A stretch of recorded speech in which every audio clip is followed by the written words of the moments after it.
Hello বন্ধুরা, আজকের গল্পটি মামাতো ভাই ও তার বন্ধুকে নিয়ে। তো চলো বন্ধুরা, শুরু করি। আমি নয়না। আমি খুব সাধারণ এক মেয়ে। কিন্তু সেই দিনটা, যেদিন আমার মামাতো ভাই আরিয়ান আমাদের বাড়িতে এলো, আমার জীবন একটু বদলে গেল। ছোটবেলায় একসাথে খেলেছি, দাদুর বাড়ির উঠোনে দৌড়েছি, টিনের চালের চড়ে গোপনে আম পড়েছি। তারপর সময়, দূরত্ব, পড়াশোনা, সব কিছুর মধ্যে হারিয়ে গিয়েছিলাম।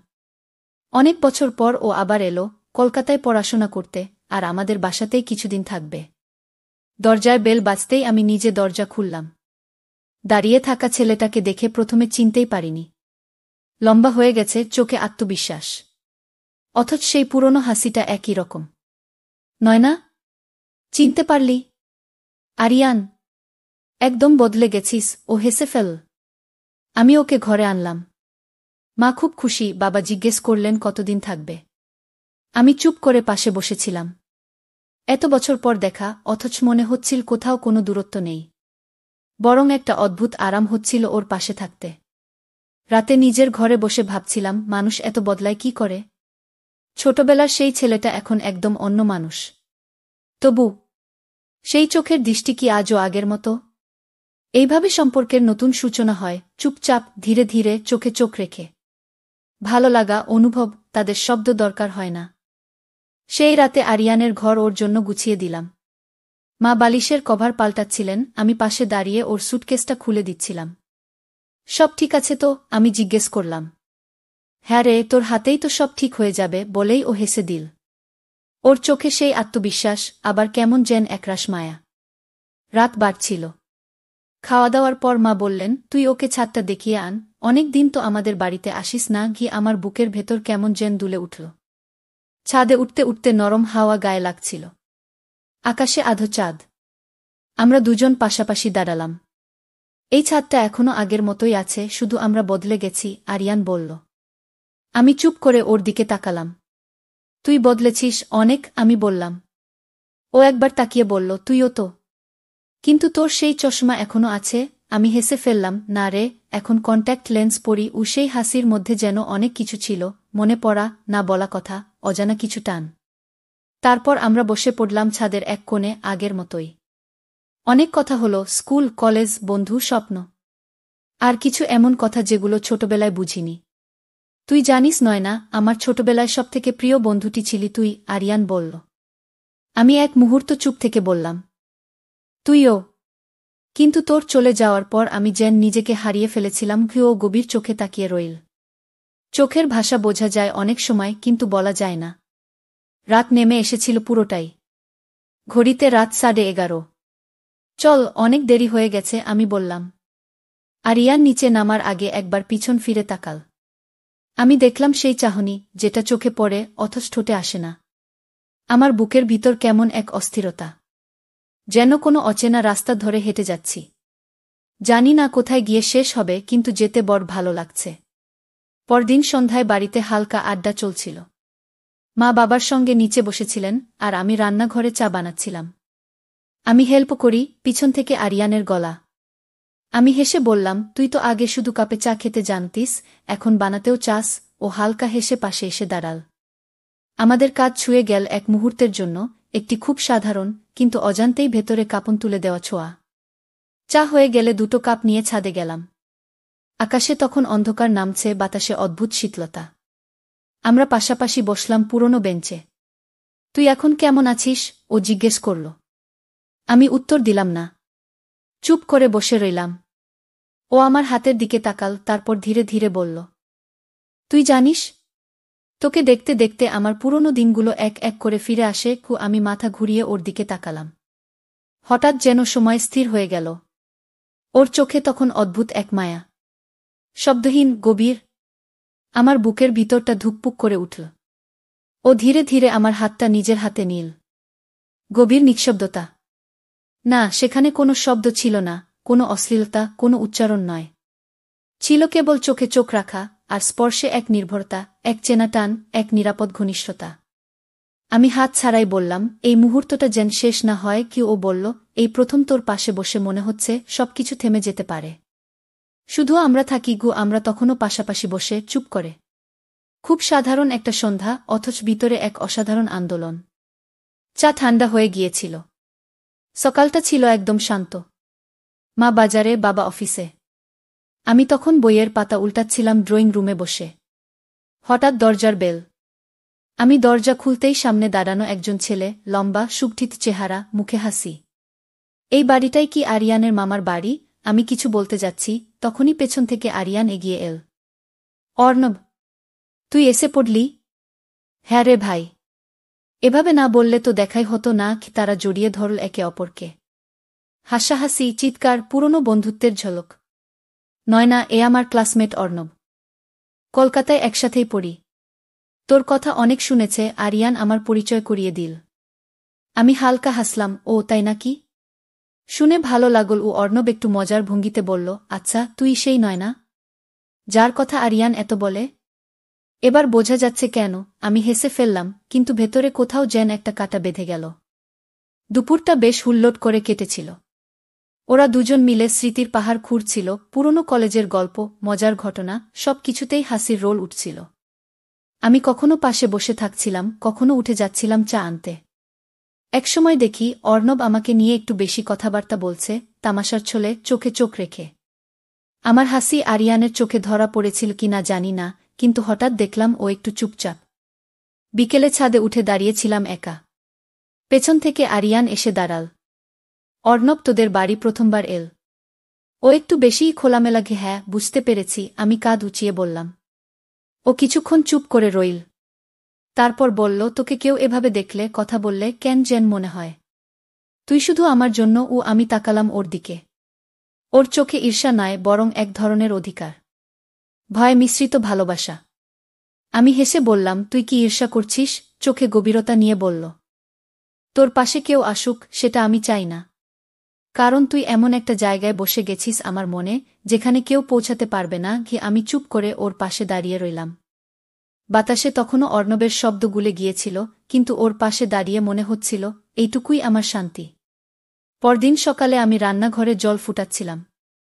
চা বানাবো ভাবছিলাম, তখনই পাশ থেকে মা বললেন, তোর বন্ধু অর্ণব তো বেশ স্মার্ট, ভালো ব্যবহারও। আমি হেসে বললাম, হ্যাঁ, কিন্তু ও আরিয়ানের বন্ধু গো। তা তুইও তো বেশ খোশ মেজাজে ছিলিস ওর সঙ্গে। মা হেসে বললেন। মায়ের কথাটা কানে লেগে রইল। আমি কিছু বললাম না। ভিতরে ভিতরে একটু অস্বস্তি হচ্ছিল, কারণ আমি নিজেও বুঝতে পারছিলাম ওর সাথে হাসিমজার সময়গুলোতে আরিয়ানের চোখের ভাষা আমি উপেক্ষা করেছিলাম। বিকেলে ছাদে গিয়েছিলাম একা। হাওয়াটা ভারী লাগছিল, যেন মনের ভিতর কিছু জমে আছে। পেছনে পায়ের আওয়াজ। একা একা, আরিয়ান। আমি ঘুরেও তাকালাম না। তুই অর্ণবের সঙ্গে ভালোই মিলিয়ে ফেললি, তাই না? ওর কণ্ঠে চাপা কিছু।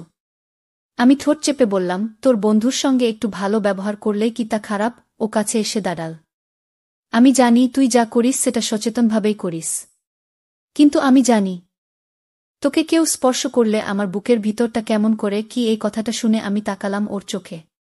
সেখানে ছিল একরাশ ব্যথা, কৃতজ্ঞতা, অভিমান আর শিকার নাকড়া ভালোবাসা। আমি ধীরে ধীরে বললাম, তুই কখনো কিছু বলিস না, আর আমি তো কিছু ধরেও নিতে পারি না।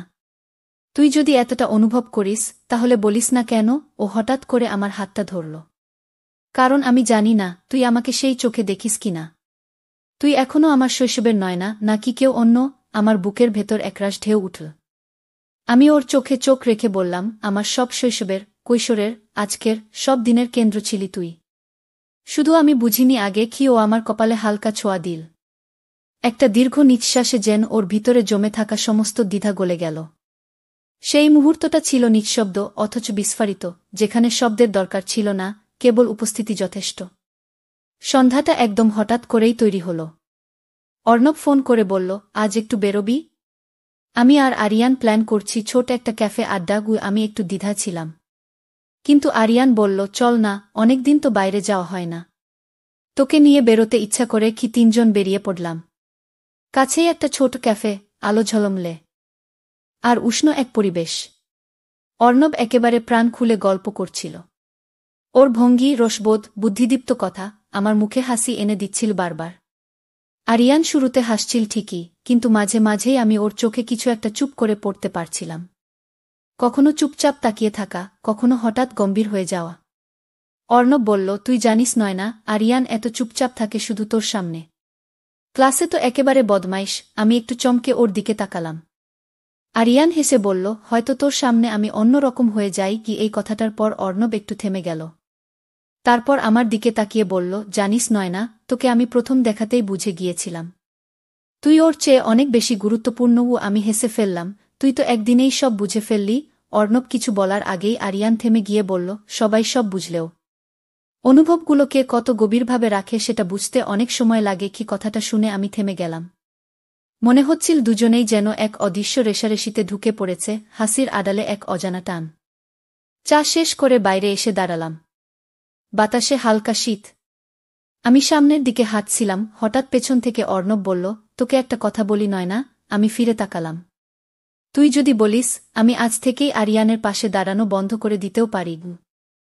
কথাটা শুনে আমার বুকটা ধক করে উঠল। আরিয়ান তখন একপাশে চুপচাপ দাঁড়িয়েছিল। অর্ণবের দিকে তাকিয়ে বলল, নয়না কাউকে বলতে দেবে না কি করবে? ওর চোখেই ওর সব উত্তর লেখা থাকে। আমি দুজনের মাঝখানে দাঁড়িয়েছিলাম, শব্দহীন অথচ মনভরা অনুভব নিয়ে। সেই সন্ধ্যা থেকে আমি বুঝেছিলাম আমার দিকে দুটো চোখ তাকিয়ে আছে, কিন্তু এক জোড়া চোখেই আমি নিজেকে দেখতে পাই। দিনগুলো কেটে যাচ্ছিল। সকাল হতো, দুপুর পেরিয়ে সন্ধ্যা নামত, আর আমাদের সম্পর্ক ঠিক সেই ছায়ে ছায়ে চলতে থাকত। চোখে চোখ রাখা, একসাথে বসে চা খাওয়া, ছাদের কোণে হালকা বাতাসে চুপচাপ বসে থাকা।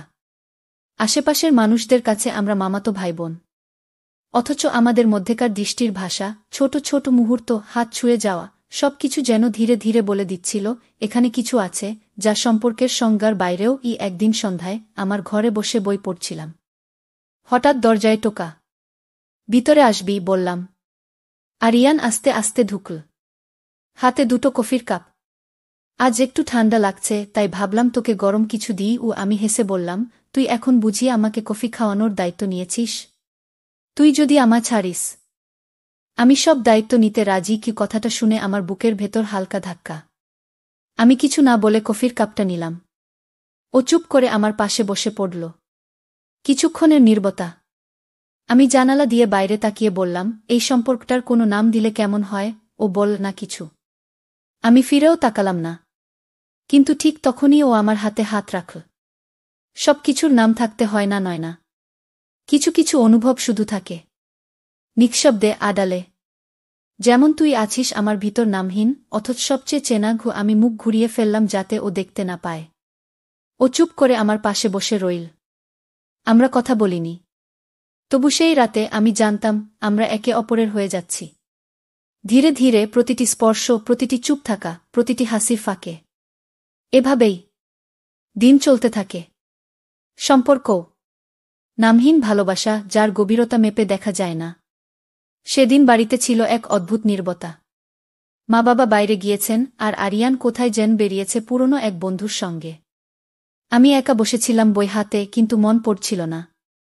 এমন সময় হঠাৎ অর্ণবের ফোন, তোদের বাড়িতে কেউ আছে নাকি? না, আমি একাই আছি। তুই কেমন আছিস? তোর বাড়ির পাশেই এসেছি, ভাবলাম দেখা করি। অনুমতি পাব? আমি একটু চমকে গেলাম, কিন্তু কিছুক্ষণ চুপ করে থেকে বললাম, আয়, চা বানিয়ে দেবগু। কিছুক্ষণের মধ্যেই অর্ণব চলে এলো। তার চোখে হাসি, হাতে একটা ছোট্ট চকোলেট বক্স। তোর জন্য এনেছি। আমি জানি তুই চকোলেট এখনো আগের মতোই ভালোবাসিস। আমি হেসে বললাম, তুই অনেক কিছু জানিস। অর্ণব। আমরা বসে পড়লাম বারান্দায়। জানালার পাশে আলো এসে পড়ছিল। আমি ওকে চা দিলাম। কথোপকথন শুরু হলো সহজেই, কলেজ লাইফ, বন্ধুদের বিয়ে, ভবিষ্যতের স্বপ্ন। কিন্তু হঠাৎ একটা প্রশ্ন, নয়না, তুই কি জানিস তুই ঠিক কতটা আলাদা? আমি থমকে গেলাম। মানে? তুই এমন একটা মানুষ যার পাশে এসে মনে হয় সময় একটু থেমে যায়। তোর কাছে একটা শান্তি আছে যেটা আমি কোথাও পাইনি। আমি একটু অপ্রস্তুত হয়ে পড়লাম। তুই সবসময় এমন করিস কেন অর্ণব? কারণ সত্যিটা এড়িয়ে যায় কি করে? তুই আর আরিয়ান কাছাকাছি, সেটা আমি জানি। কিন্তু তুই কি জানিস, আমি তোর পাশে এসে নিজেকে নতুনভাবে খুঁজে পাই। আমি চুপ করে রইলাম। আমি তোর কোনো অধিকার দাবি করছি না, নয়না। শুধু এটুকু বলতে চাই, যদি কোনোদিন তোর মনে প্রশ্ন জাগে আরিয়ান ছাড়া কেউ আমাকে এতটা বুঝেছে কি না, তখন তুই আমাকে একবার ভাবিস। আমি চোখ নামিয়ে ফেললাম। বাতাস ভারী হয়ে এল, কিন্তু কিছু বলিনি। অর্ণব একটু দূরে সরে দাঁড়াল। চল, এখন যাই। তোর চোখে আমি পেয়েছি, কিন্তু হয়তো সেটা আমার জন্য নয়। চলে যাওয়ার সময় ও আমার দিকে একবার তাকিয়ে বল, ভালো থাকিস নয়না। সব সময় ও চলে গেল। আমি চুপচাপ দাঁড়িয়ে রইলাম দরজার সামনে। বুকের ভেতর কিছু একটা জমে উঠছিল। হয়তো অর্ণব আমার গল্পের নায়ক নয়, তবে ও আমার হৃদয়ের একটা চুপ থাকা অধ্যায়, যেটা বলার মতো নয়, কিন্তু অনুভবের গভীরে থেকে যাবে। তো বন্ধুরা, ভিডিওটি ভালো লাগলে কমেন্টে জানাবেন।